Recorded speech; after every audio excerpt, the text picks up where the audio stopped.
Bienvenidos, esto es Radio Sefarad y estas son las noticias. Las comenta Jorge, ¿qué tal? ¿Qué tal, Alejandro? Vamos con los titulares de hoy. Ya está operativa en Israel una versión marítima del sistema antimisiles Cúpula de Hierro. Visita relámpago de Netanyahu a Kenia para entrevistarse con líderes africanos. Hamás rechaza desarmarse y el proceso de reconciliación palestina vuelve a estancarse. Un eurodiputado de Podemos exige que España deje de participar en un proyecto europeo de colaboración con policías israelíes. Estos son los titulares del día. Volveremos después con la agenda cultural. Comenzamos hablando de la Fuerza Aérea y la Marina de Israel, que han desarrollado una versión marítima del sistema antimisiles Cúpula de Hierro, capaz de operar desde una corbeta de la clase Sa'ar 5 para neutralizar la amenaza de los misiles balísticos sobre objetivos como plataformas marinas de gas y líneas navieras. De esta manera se añade otra capa a la defensa aérea israelí de múltiples capas, que incluye también a las baterías antimisiles de largo alcance Flecha 2 y 3 y al interceptor de alcance medio Onda de David, que ya comenzó a funcionar a principios de año. Por ahora el sistema se ha instalado en un único barco de guerra, pero hay planes para poner el sistema también en otro tipo de naves. Bueno, esto es una buena noticia porque siempre lo que añade a la defensa, lo que se llama la defensa activa de un país, pues es una buena noticia porque la gente de Israel van a estar más protegidos. No son sistemas de ataque, son sistemas de defensa antimisiles. Y ya se habían cubierto, como habíamos comentado, los de corto alcance, que son los de cúpula de hierro, medio y largo alcance, y ahora también en el área específicamente de operaciones marinas. No olvidemos que desde hace muy pocos años, pues Israel resultó que descubrió una bolsa de gas natural muy importante en sus aguas territoriales, con lo cual pues se está convirtiendo en una potencia en la extracción de este producto y seguramente eso lo convierte en un objetivo de los ataques o posibles ataques con misiles por alguna potencia o grupo terrorista enemigo. El primer ministro israelí, Benjamin Netanyahu, partió a Kenia para una visita oficial que incluirá encuentros con 11 líderes africanos. El propósito del viaje de un solo día a Nairobi, según el mandatario, es profundizar los lazos con África, incluyendo el establecimiento de conexiones con países con los que no tenemos relaciones diplomáticas. Y añadió: en los últimos 2 años hemos abierto 4 oficinas diplomáticas en África y espero que al final del día pueda anunciar la apertura de una nueva embajada de Israel en un país africano. En Kenia, Netanyahu asistirá a un almuerzo oficial en el que será acompañado por los líderes de Tanzania, Uganda, Zambia, Ruanda, Togo, Botsuana, Namibia y Etiopía, el vicepresidente de Nigeria y otros altos funcionarios. El primer ministro ofrecerá un discurso durante la comida y luego mantendrá reuniones bilaterales con varios jefes de Estado. Sí, hubo cierta discusión en Israel en torno a este viaje de Netanyahu porque él va a la inauguración de un nuevo presidente, digamos, en la ceremonia de apertura de una legislatura, y esto lo hacen en un sitio al aire libre en Kenia, creo que es un estadio deportivo, y la gente de seguridad ya se empezó a poner muy nerviosa porque en un sitio así pues no se fiaba mucho de las cuestiones de seguridad a cargo de las autoridades locales, pero de todas maneras Netanyahu se ha empeñado en hacerlo porque sabe que es bastante fácil pescar algo en esta situación. Él ha tenido, ya lo hemos comentado, hace unos meses, menos de un año, un viaje a África que ha tenido mucho éxito a nivel de repercusión en la apertura de oficinas diplomáticas.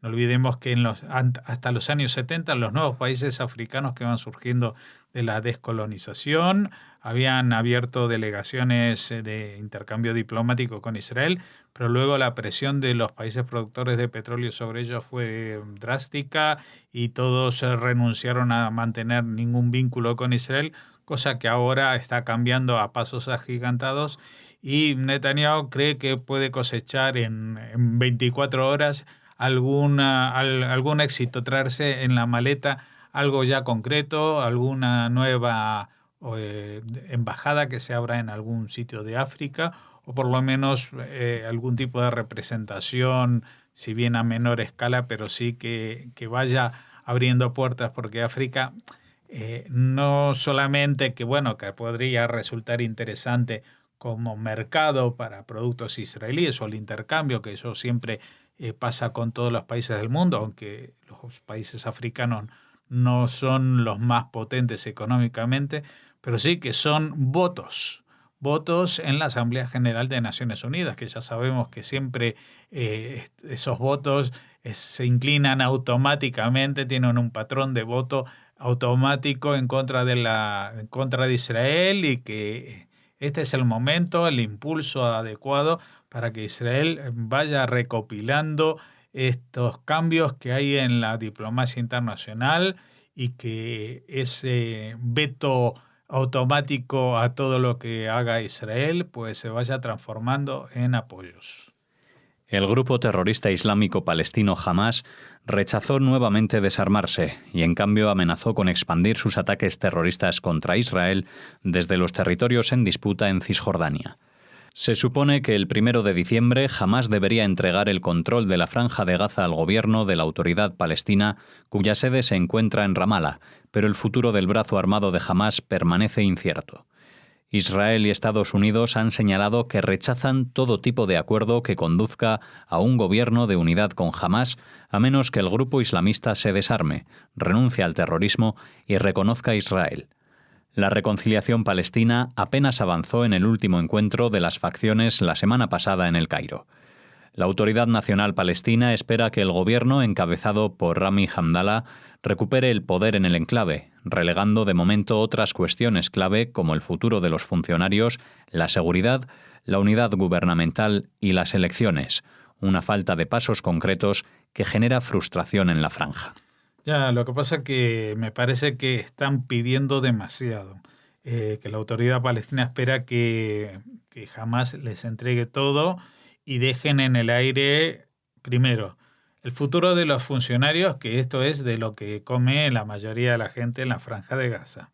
La seguridad, que estamos hablando de 40.000 personas armadas que tienen responsabilidades de seguridad y cobran por ello también en la Franja de Gaza. La unidad gubernamental, que no sabemos cuántos ministerios y cuántas sillas y qué poder de decisión le pueden dar a cambio a Hamás en el control total de lo que sería todo lo que sería el futuro Estado palestino. Y por último, las elecciones, aunque ya se hablaba de que iban a celebrarse a finales de año, pues yo lo veo muy difícil. Si no han podido cumplir con este plazo de que el 1 de diciembre se iban a traspasar las facultades más importantes a la autoridad palestina, pues veo muy difícil que apenas semanas después haya unas elecciones generales tanto en Gaza como en Cisjordania con algún tipo de garantías democráticas. Así que me temo que también, como esto es un intento de reconciliación sin que nadie ceda en nada, estamos hablando porque Hamás estaba a favor de entregar parte del control, pero no a desarmarse, no a renunciar al terrorismo como vía para conseguir sus objetivos, ni tampoco al reconocimiento de Israel como interlocutor o como un Estado válido en la zona. Pues con estas cartas es prácticamente imposible que la reconciliación tenga efecto, y una vez más nos vemos abocados a un fracaso que desgraciadamente puede llevar a una salida obligada todavía peor de la que había al inicio de estos contactos, es decir, que jamás se vea en la posición desesperada de reafirmarse, dar un golpe en la mesa, y eso significaría volver a atacar a Israel, aunque en ello vaya una actitud suicida, porque ni tiene el arsenal que tenía hasta el año 2014, ni tiene los túneles ni el factor sorpresa con que contaba en esa época, y tampoco han conseguido que el respaldo popular crezca ante el fracaso de la reconstrucción, el fracaso de la recolecta de donaciones que se habían prometido miles de veces millonarias en dólares y que no han llegado y que se han perdido en parte en las cuentas privadas de muchos dirigentes en Suiza y en parte porque los países árabes que las prometieron finalmente no sacaron de sus cuentas esas donaciones. El portavoz de Podemos en la Eurocámara, Miguel Urbán, anunció que su formación exigirá al gobierno español que deje de participar en Law Train, un proyecto europeo de colaboración entre las policías españolas, belgas e israelíes, al entender que se trata de una licencia europea para la tortura israelí. Este proyecto de I+D cuenta con una financiación de 5,1 millones de euros provenientes del programa Horizonte 2020 de la Unión Europea y busca investigar y desarrollar tecnologías que faciliten interrogatorios policiales, así como crear modelos de realidad virtual para simular escenarios terroristas. En declaraciones a la prensa en el Parlamento Europeo, Urbán explicó que este proyecto podría reforzar prejuicios islamófobos y racistas por crearse de forma conjunta con una policía como la israelí, que aplica de manera estructural prácticas racistas, dijo. Bueno, dijo, y como siempre que habla, pues dice cosas que no son ciertas.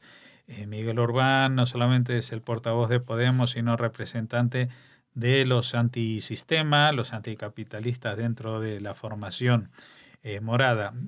Por lo tanto, son incluso, digamos, la parte más extrema dentro de un partido que está en el extremo del arco democrático español, ahí en el borde mismo de la legalidad, diría yo, a pesar de que se aprovecha muy bien de todos los mecanismos de la legalidad, la representatividad en la Eurocámara, los sueldos y los beneficios que tiene trabajar de esa manera, y lo hacen para seguir con un discurso ideológico que no tiene nada que ver con la realidad.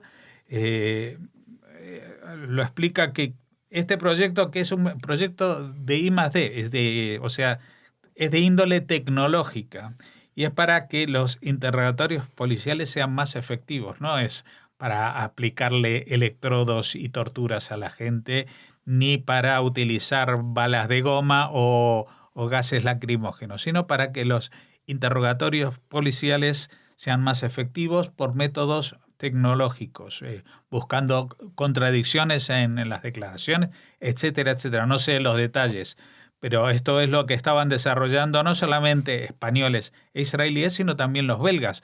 O sea que, vamos a ver, o todo el mundo son tontos menos la gente de Podemos, o están profundamente equivocados y todo lo que ellos denuncian no son más que discursos ideológicamente orientados hacia la condena automática a Israel, sea cual sea la situación. En este caso es la aplicación de un sistema de boicot simplemente porque suena el nombre de Israel, porque suena el nombre de judíos, y sobre eso dice que incluso si se llega a aplicar este proyecto va a reforzar prejuicios islamófobos y racistas.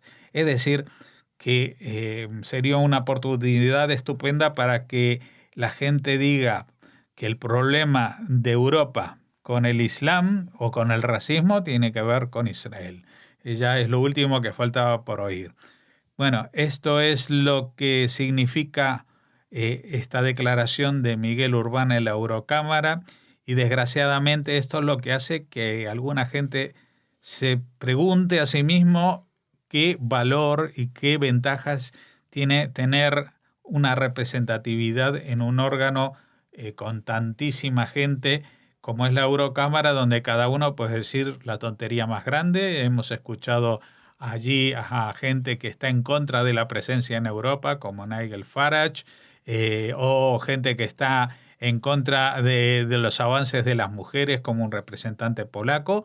Pues en esta mezcla, en este cambalache donde tiene lugar y permiso para hablar todo el mundo, pues podemos escuchar a las tonterías de la ultraderecha y la ultraizquierda con el mismo grado de veracidad. Pues con esta noticia cerramos el primer bloque de los informativos. Ahora hacemos una pausa y volvemos con la agenda cultural.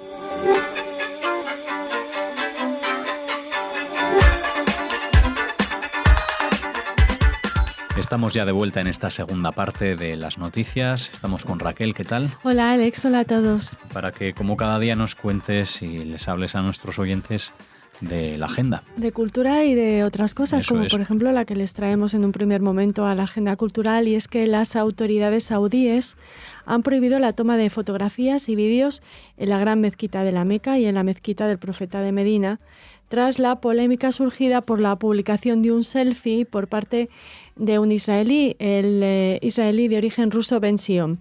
En una de las fotografías publicadas por Sion se puede ver cómo señala una inscripción en hebreo dentro de la mezquita del Profeta de Medina.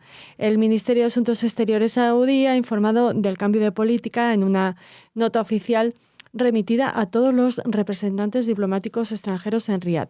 Dicen que la medida busca proteger y preservar estos dos lugares sagrados del Islam y evitar perturbaciones a los fieles, según la versión oficial. Y no se refieren en ningún momento al selfie del israelí de origen ruso.